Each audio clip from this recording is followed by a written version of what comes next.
मित्रांनो, आज आहे 17 जानेवारी आणि हा विजयकडे पडला होता 3 जानेवारीला. त्याच्यानंतर बाहेर काढला. समजा 4 जानेवारीपासून जरी बसू नये म्हटलं तरी आज त्याला 13 दिवस झाले तो बसूनच आहे. आणि हे बघा इथं जी तुम्हाला मी सांगतो त्याच्या तोंडावरती जी माशी दिसते ना, माशी थोडी वेगळी आणि मोठी, तर ती निळ्या कलरची, थोडीशी हिरवट निळ्या कलरची, तर ती माशी. आणि तशा एक 7-8 मासे तिथं, त्याच्यामुळे मी बैलाला तर झाकून घेतो. तर त्या माशा काय करतात, जिथं जखम झाली ना किंवा ओलसर आहे ना, तिथं थोडीशी पांढरी घाण सोडतात. मग ती पांढरी घाण सोडल्यानंतर त्या पांढऱ्या घाणीपासून आळ्या तयार होतात. आणि ती माशी जिथं ओलसर जागा आहे ना, अशी नाकापाशी किंवा कुठं जखमीवर, तर तिथं ती थोडीशी पांढरी घाण सोडते आणि त्याच्यापासून मग आळ्या तयार होतात आणि मग शरीरात आळ्या तयार होतात. त्याच्यामुळे मी आता बैलाला झाकून घेतो. तर तो खात काहीच नाही. मी त्याला सकाळी पाणी पाजले 3-4 बॉटल, आणि आता संध्याकाळी पण थोड्या वेळाने पाणी पाजणार आहे. ही निळ्या कलरची माशी फारच उपद्रवी, आमच्या लोकल भाषेत त्याला आसाडी टाकते असं म्हणतात. तर ती थोडी पांढरी घाण टाकून आळ्या टाकते त्याच्यात. त्याच्यामुळे आता बैलाला झाकून घेतो मी.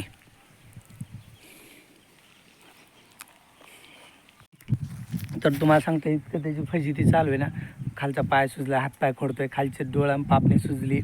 पण इतकं सुखद मरण आहे ना, की कसं आहे ना, प्राण्याला शारीरिक त्रासापेक्षा मानसिक त्रास फार डेंजर असते. म्हणजे शरीराला त्रास झाला तरी माणूस विसरतो, पण मानसिक त्रास विसरत नाही प्राण्याकडून. आणि मानसिक त्रास होऊच नाही, म्हणजे शारीरिक त्रासच कसं थोड्या वेळानंतर विसरतो, तसं याला ना मानसिक त्रास काहीच नाही. त्याला पण कळतं आहे की आता आपलं वय झालं आहे, आपल्याला मुद्दामून कोणी बसवलं नाही. आणि मानसिक त्रासच कसं असतं, तर मी म्हणजे एक पोस्ट बघितली गोरक्षकांची. तर एका टेम्पोत म्हणजे 7-8 बैल आणलेले असतात आणि कत्तलखान्यात. तर ते बैल कत्तलखान्यासमोर बांधलेले असतात आणि त्यांच्यातलंच समोर एक बैल घेऊन समोर कापतात आणि त्याची कातडी काढून टाकतात आणि मुंडकं वगैरे कापतात. तो किती तडपडतो. जो 1 नंबरचा बैल तडपडून मेला ना, तर त्याला त्रास कमीच होता, कारण की त्याला माहीत नव्हतं काय. तर त्याला फक्त त्याचा गळा कापेपर्यंत थोडा त्रास झाला, त्याच्यानंतर तो थोडा तडपडला, तो त्रास झाला. पण तिथून पुढे जे बाकीचे बैल राहिले होते ना, मग त्यांना त्रास व्हायला सुरू झाला की यार आपलं पण हेच होणार आहे.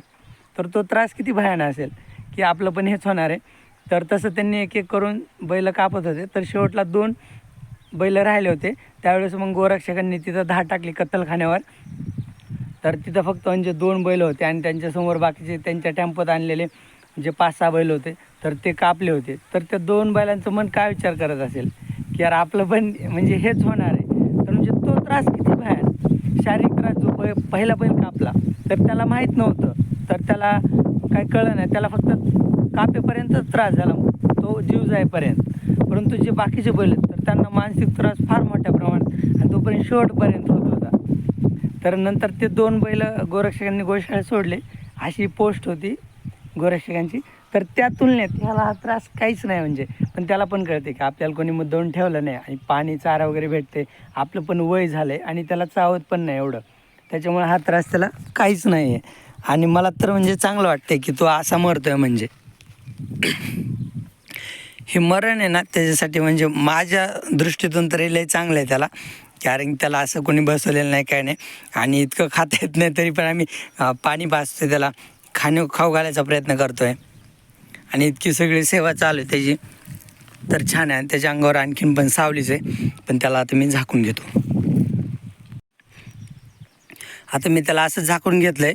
तर इथं त्याचा चेहरा आहे, मी जिथं वरती ठेवलं आहे, तर इथे एक पत्रा ठेवला आहे, जेणेकरून त्याच्या नाकापाशी हवा खेळती राहील, त्याला गुदमारणार नाही याची काळजी घेतली. आणि त्याला आता दिवस अंधार पडेपर्यंत झाकून ठेवलं आहे. अंधार पडल्यानंतर परत उघडायचं, म्हणजे त्या माश्या तिथं आसडी टाकणार नाहीत. चालतं. आता मी बघतो बाकीचे कामं. आता वाजलेले आहेत 3:30.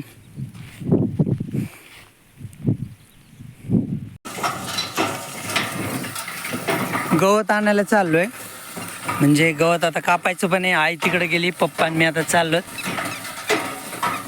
तर ज्वारीचा पुरेपूर फायदा घेतलेला आहे पाखरांनी.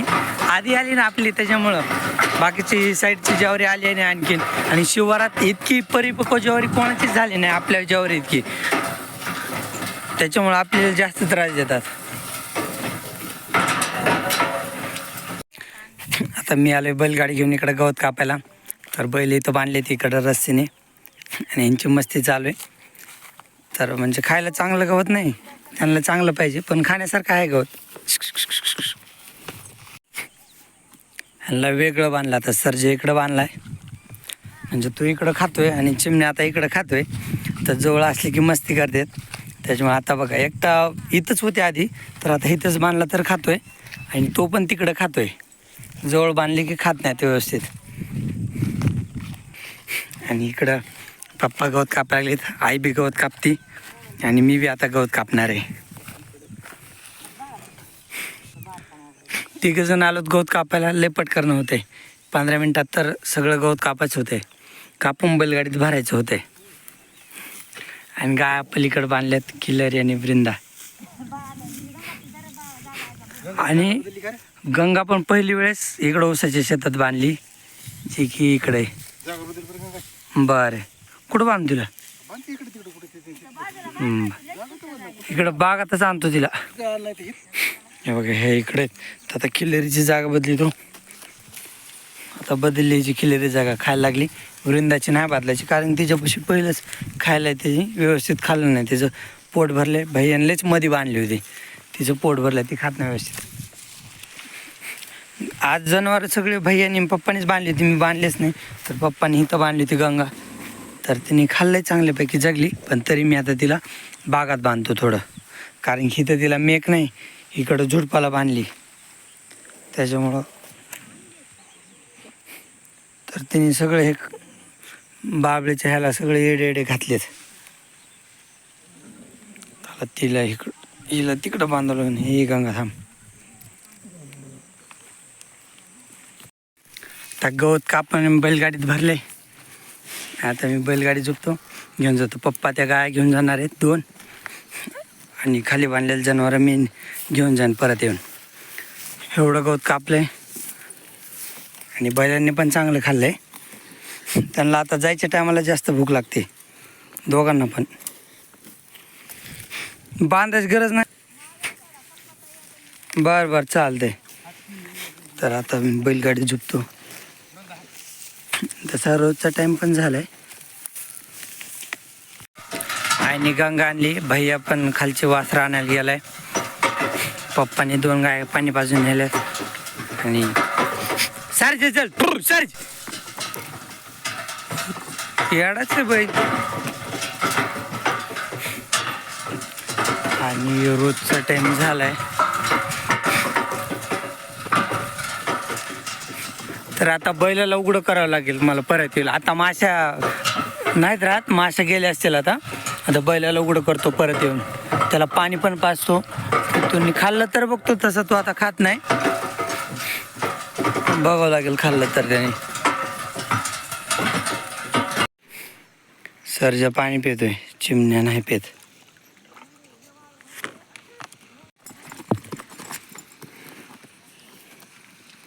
सरजे चल, सरजे चल. आता अंधार पडायलाय, माशा गेल्या असतील. आता मी बैलाला उघडं करतो. तर हे बघा, हे मी पत्रा इथं ठेवला होता, त्याच्या नाकापाशी थोडं उंच राहावा, गुदमरून आहे तो म्हणून. तर मध्ये कसं वातावरण गरम झालंय. कसं डोळा पूर्ण उघडं केलं लगेच त्याने.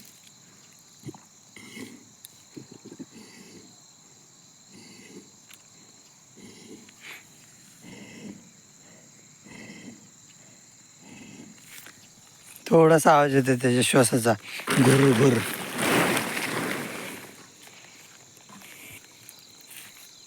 हे पण काढून टाकतो इकडचं पण.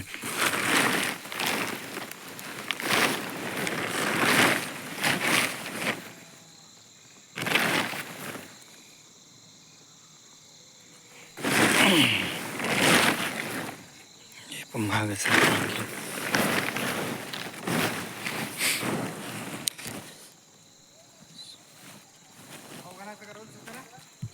काय माहित काय, बघू खाऊ घालून. पाणी पाजावं लागेल त्याला. बरं आणा ना थोडं पाणी. पाजलंय नाही, पाजू ना.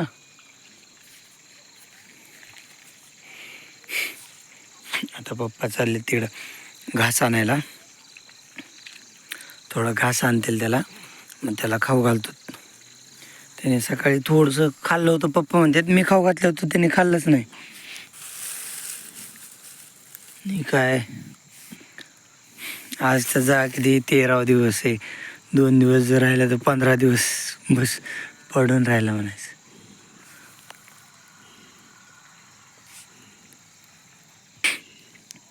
विजय, ए विजय,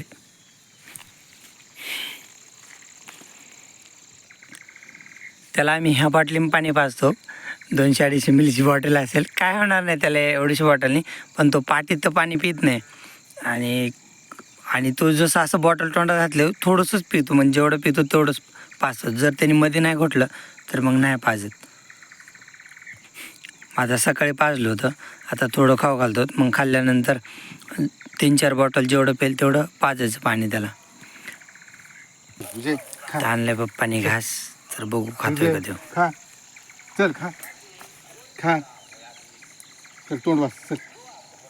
विजय खा चल, खा विजय, घे चल, नाही वाटत. खा चल, खा खा खा, वाच तोंड चल, खा विजय, खा चल, तोंड वाच चल, खा खा ना विजय, खा चल, खा खा चल.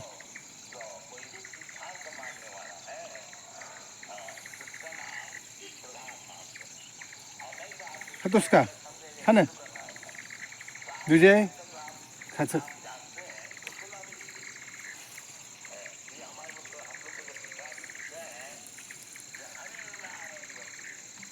चल खा ना. नाही खात. खा.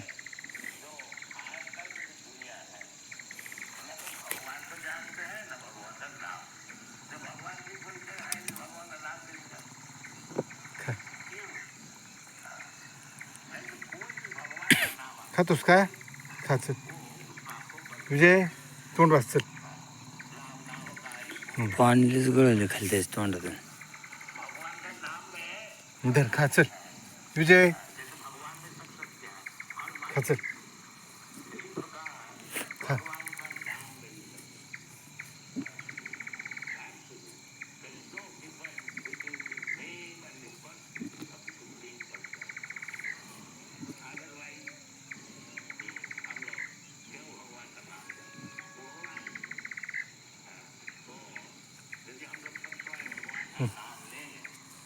खा बरं चल.